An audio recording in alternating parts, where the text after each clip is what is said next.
हमारे साथ टी राजा बीजेपी नेता जो हैं वो हमसे जुड़ चुके हैं। टी राजा जी, आपसे हम यहाँ पर ये समझना चाहेंगे। देखिए, हम यहाँ पर लगातार स्टिंग जो है हमारी टीम ने की है, अंडरकवर टीम है जिनकी जानकारी हम नहीं दे रहे, पहचान हम नहीं बता रहे, सेफ साइड ये चीजों को रखा गया है। लेकिन देखिए, जान जोखिम में डाल करके ये सच्चाई, संभल की सच्चाई, जिस पर कई तरह की बातें निकल कर सामने आ रही थी, कई अफवाहें फैलाई जा रही थी, लेकिन अब क्या कुछ सच्चाई है वो सब इस स्क्रीन पर है, वो सब अब दर्शकों के सामने है। आप कैसे देखेंगे इस स्टिंग ऑपरेशन को? देखिए, सबसे पहले मैं आपके चैनल के उस रिपोर्टर को मैं धन्यवाद प्रकट करूंगा जिन्होंने स्टिंग ऑपरेशन करके सच्चाई को जनता के सामने लाने का उन्होंने जो जज्बा दिखाया है, मैं उनको हृदय से धन्यवाद प्रकट करता हूं, प्रणाम करता हूं। और दूसरी बात, संभल जो जामा मस्जिद का जो सर्वे था, एएसआई की टीम जाती है सर्वे करने के लिए, किस प्रकार से 50 से 60 हजार लोग जमा होते हैं, हमला करते हैं, पूरी प्री प्लानिंग थी भाई। हम पहले से ही ये चीज को कोट कर रहे थे। जब वहां पर रियल में मस्जिद थी तो सर्वे के लिए तुम लोग क्यों डर रहे थे? तुम लोगों ने हमारे मंदिर को तोड़कर ही मस्जिद बनाई थी, ये तुम्हें पता था, इसीलिए तुम लोग सर्वे को रोक रहे थे, सर्वे के लिए डर रहे थे। ये पूरी प्री प्लानिंग थी। और देखिए किस प्रकार से स्टिंग ऑपरेशन में मौलाना कह रहे हैं कि हमारी लोगों की ये पूरा प्लानिंग थी, तो इससे साफ जाहिर है।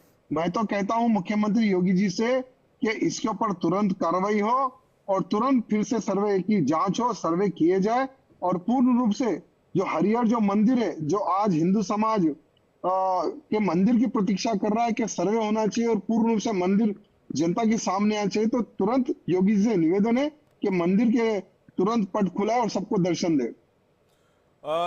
राजा जी, आपसे एक सवाल मेरा ये है, चूंकि आप बहुत सुर्खियों में रहते हैं, तेलंगाना से आप आते हैं और इस तरह के सिचुएशन में आप कई बार रहे हैं या फिर कई बार इस तरह का सिचुएशन फेस किया हुआ आपने। ये जो भीड़ वाला मॉब जस्टिस आप इसे कह सकते हैं, ये जो मॉब ऑपरेंडाई, मोडस ऑपरेंडाई क्या है, ये कैसे ऑपरेट करता है? देखिए भाई साहब, अभी सोशल मीडिया को ये लोग बहुत अच्छे से यूज कर रहे हैं। इनको पता था आज नहीं कल संभल के इश्यू में सर्वे होगा, सर्वे की टीम आएगी, भले कितनी पुलिस फोर्स आएगी, ये लोग ऑलरेडी वो चीज का अंदाजा लगा चुके थे। सोशल मीडिया का इन्होंने भरपूर उपयोग किया है। मदरसाओं में इन्होंने अच्छे से प्रचार को, मदरसाओं को भी उन्होंने यूज किया है। बहुत सारी मस्जिदों में भी हर शुक्रवार के दिन जब पूरे लोग जमा होते हैं, वहां पर भी इन्होंने मस्जिदों के अंदर भी प्रचार किया है कि आज नहीं तो कल जिस दिन भी सर्वे के लिए टीम आएगी, तो अगर हम लोग इस टीम पर हमला करते हैं, हम अगर पुलिस पे हमला करते हैं, तो भविष्य में कहीं पर भी सर्वे करने के लिए आने के लिए 50 बार सरकार भी सोचेगी, पुलिस भी सोचेगी, एएसआई भी सोचेगी। इस बार हमें मिलजुल कर जवाब देना है। ऑलरेडी ये लोग पूरा प्लान करके बैठे थे। ये लोग सोशल मीडिया का और मस्जिद और मदरसाओं का बहुत अच्छे से उपयोग कर रहे हैं लोग। और एक बात और बताइए, पूरा विपक्ष इसको इस तौर पर बताने में लग गया कि भाई योगी सरकार की नाकामी है, योगी सरकार संभल में फेल हो गई, योगी सरकार नाकाम हो गई, योगी सरकार काम नहीं कर पाई, और तो और इससे आगे बढ़ के कि भाई बेगुनाहों को फंसाया जा रहा है। हमारे स्टिंग ऑपरेशन में वहां के लोगों ने साफ किया है कि जितने लोगों पर कार्रवाई की गई है, सब लोग उस दिन वहां पर मौजूद थे और इस हिंसा का हिस्सा थे। देखिए, आज अखिलेश यादव को पूछना चाहूंगा, तभी विपक्ष दल के नेताओं को पूछना चाहूंगा, अब तुम लोग इस पर क्यों बयानबाजी नहीं कर रहे? जब एक मौलाना सत्य को खोल रहा है, सत्य को स्वीकार कर रहा है, स्टिंग ऑपरेशन हुआ है एक चैनल के माध्यम से, अब तुम लोग किस बिल में चुप कर बैठे हो? अब बताइए। हर बार पुलिस पर आरोप लगाना, योगी जी के ऊपर आरोप लगाना, भारतीय जनता पार्टी की सरकार पर आरोप लगाना, ये विपक्ष को क्या है, एक आदत सी बन चुकी है। यानी हर चीज पर सरकार पे इल्जाम लगा दो, हर चीज पर पुलिस पर इल्जाम लगा दो। अब कहाँ चुप गए तुम लोग? अब अखिलेश जी अब आइए सामने। अभी सत्य जब सामने आया तो सत्य का स्वीकार करके आप भी मांग कीजिए कि हाँ, संभल में जिन लोगों ने पुलिस पर हमला किया है सभी के सभी लोगों पर कार्रवाई हो। अखिलेश जी अब आकर बयान देना चाहिए। नहीं, क्या कोई राजनीतिक मजबूरी है?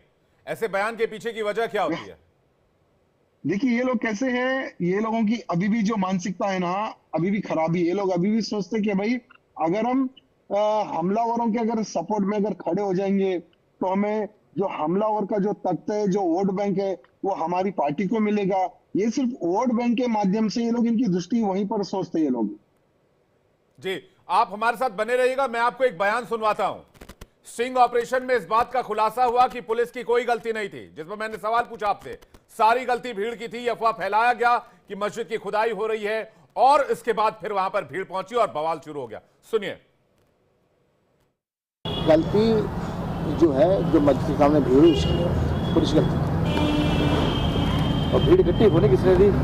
कमेटी ने। अरे यार वो तो कमेटी तो अंदर थी, तो कमेटी तो यहाँ तो किसी ने फुंसकारा ला दिया भाई मस्जिद पे चढ़ा, मस्जिद खुदाई हो रही है, मस्जिद खुदाई हो रही है, बस इनसे पता बेरोजगार आदमी है तो खुदाई तो भागे चले गए, भागे गए, मैं कहाँ वो जा रहा हूँ। तो यहाँ तो आपने सुना, ये लगातार वो स्टिंग है और उसका वीडियो है जो लदानिया मस्जिद है उसके केयरटेकर है, करता धरता है, जिन्होंने सब कुछ बताया। लेकिन सबके साथ अब कांग्रेस की तरफ से इसको लेकर के क्या कुछ कहना है वो हम आपको सुनाते हैं, क्योंकि जाहिर सी बात है सिर्फ सत्ता और संगठन तक ही नहीं पहुंच रही, बल्कि विपक्ष भी इंडिया डेली के इस स्टिंग ऑपरेशन से जुड़ा हुआ है। कांग्रेस की तरफ से भी इसे लेकर के प्रतिक्रिया सामने आ गई है। क्या कुछ कहना है पार्टी के प्रवक्ता अंशु अवस्थी का, वो आपको सुनाते हैं। आखिर कब तक भारतीय जनता पार्टी अपनी नाकामियों को छिपाने के लिए उत्तर प्रदेश के लोगों पर जवाबदेही तय करती रहेगी? यदि संभल में हालात पहले से संवेदनशील थे और ये सरकार को और खुफिया एजेंसियों को जानकारी थी, तो उन्होंने क्यों नहीं वहां पर समुचित प्रबंध किए? एक बार सर्वे होने के बाद दोबारा सर्वे इसीलिए करवाया गया क्योंकि भारतीय जनता पार्टी का एजेंडा है, इस देश का जो भाईचारा है, इस देश की जो मोहब्बत है, जो आपस में प्रेम है, जो मिलने जुलने का गंगा जमुनी तहजीब है, उसकी जड़ें खोदो। भाजपा सरकार धार्मिक ध्रुवीकरण के ऊपर अपनी सरकार चलाना चाहती है। संभल की हिंसा ने एक बार फिर से भाजपा की सरकार का लॉ एंड ऑर्डर, उनके जो खुफिया तंत्र को बेनकाब किया है, ये सरकार की नाकामी है। तो दो बयान हमने आपके सामने रखे, टी राजा हमारे साथ लगातार बने हुए हैं। दो बयान, एक बयान में जहां मस्जिद का केयरटेकर, लदानिया मस्जिद का केयरटेकर साफ कह रहा है कि अफवाह फैलाई गई, भीड़ जमा की गई। कांग्रेस कह रही है कि यह सरकार की नाकामी है। मैं इसी पर आपका जवाब चाहूंगा, आखिर क्या राजनीतिक मजबूरी है? देखिए, मैंने अभी थोड़ी देर पहले ही बताया, भारतीय जनता पार्टी पर, योगी जी के ऊपर हमला करना, चाहे वो किसी भी एंगल से क्यों ना हो, बस यानी ये समाजवादी पार्टी और कांग्रेस पार्टी सिर्फ बहाना ढूंढती है कि कैसे हम योगी जी को बदनाम करें, कैसे हम भारतीय जनता पार्टी को बदनाम करें, ब्लेम करें। आज अगर आपका चैनल स्टिंग ऑपरेशन ना करता तो मैं समझता हूं कई लोग अभी भी ये कंफ्यूज में रहते कि हाँ बिल्कुल भी योगी जी ने गलत किया है और पुलिस ने गलत किया है, अभी भी ये कंफ्यूजिंग रहते थे लोग। लेकिन आपके चैनल के माध्यम से अब सच्चाई सामने आ गई।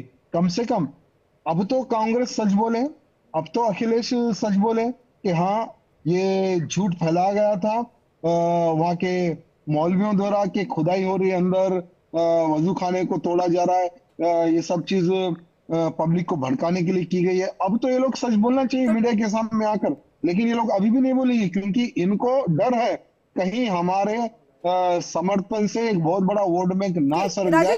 लोग अभी भी सच नहीं बोलेंगे। अब यहाँ ये समझना भी चाहेंगे कि देखिए, क्या एक समुदाय जो है, जो अल्पसंख्यक अपने आप को मान रहा है, जो है भी, और क्या वो एक सॉफ्ट टारगेट के तौर पर इन राजनीतिक दलों के लिए है कि ये कभी भी उनको भड़काते हैं और उस पर अपनी राजनीतिक रोटियां सेक लेते हैं?